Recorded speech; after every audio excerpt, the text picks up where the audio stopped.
serbisyo sosyal.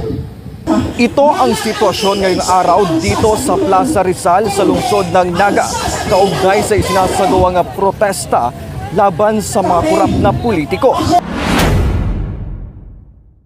Marcos singilin, Duterte panagutin, Sara litisin, patalsikin. Ito ang panawagan ng mga aktivista habang hawak ang kani-kanilang mga plaka kasabay ng pagtadyak sa ilan sa mga larawan ng politiko na dapat na umanong bumaba sa pwesto at patalsikin ang mga kurap ayon sa naging pahayag ng isa sa mga kabataan na nakilahok sa naturang rally na dapat nang itigil ang korupsyon sa bansa. Kailangan yung bumaba dyan sa pwesto na yan. Hindi namin kayo kailangan. Tama na ang mga korupsyon, tama na yung mga pamilya nyo na pag bumaba kayo ang susunod, mga ate, kuya nyo, mga anak, tama na.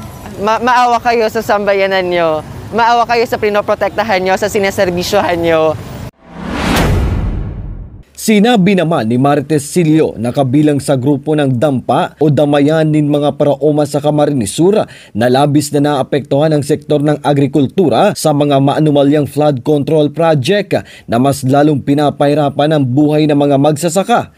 Kaya't nanawagan ito na dapat panagutin na may mga sala. Ikulong yung mga korap na mga politiko, na mga nasa gobyerno mismo. Hindi lang yung mga taga-DPWH, hindi lang yung mga kontraktor, kundi mismo yung mga nasa gobyerno.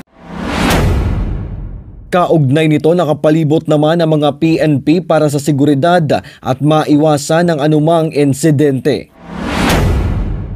Samantala, ito rin ang araw nagakilos protesta sa iba't ibang bahagi ng bansa. Kabilang na dito ang Naga City. Mula rito sa aking lokasyon, ito po si Melchor Bungulto, BHTV News.